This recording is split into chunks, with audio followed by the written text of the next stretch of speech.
अस्सलाम वालेकुम नाजरीन, आप देख रहे हैं फ्लाई न्यूज़। एसएसपी दादू कैप्टन रिटायर्ड अमीर सऊद मगजी की क़यादत में जराइम पेशा अनासर के खिलाफ दादू पुलिस की बड़ी कार्रवाई।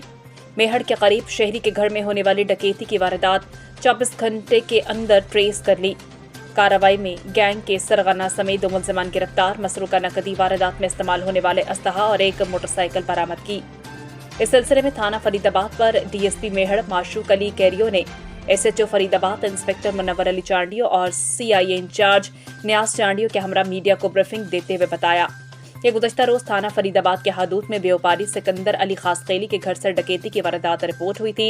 घर मालिक की मदय्यत में वाक़े का मुकदमा दर्ज करके तफ्तीश का आगाज किया।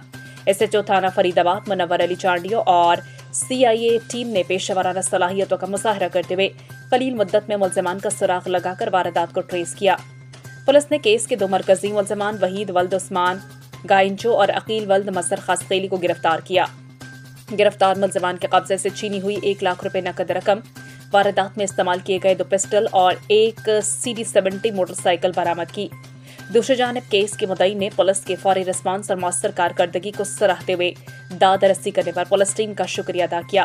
पुलिस के मुताबिक गिरफ्तार मुलजमान से मजीद तफ्तीश की जा रही है, जबकि एसएसपी दादू कैप्टन रिटायर्ड अमीर सऊद मगजी ने भी पुलिस टीम को शाबाशी दी है। शेख सिकंदर अली खासखेली जे घर में ॾोह थियो, उनमें 7-8 जवाबदार हुआ जेके उनजे घर में घिड़ी उनजो ज़ेवरात ही या जेको घरू सामान हुयो, रोक रक़म आहे, उहा उन्हनि जेका मज़ामत बि कई ऐं फुर करे बि विया।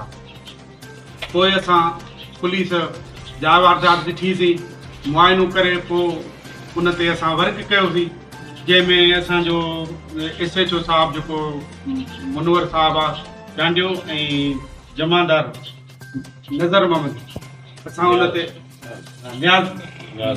न्याज़ हुसैन सीआई जो इंचार्ज, असां उन ते गॾिजी करे वर्क कयोसीं, कमु कयोसीं। अल्हम्दुलिल्लाह असां उते पंहिंजे टेक्नोलॉजी ज़रिए ऐं पंहिंजी महिनत सां उते वञी पहुतासीं।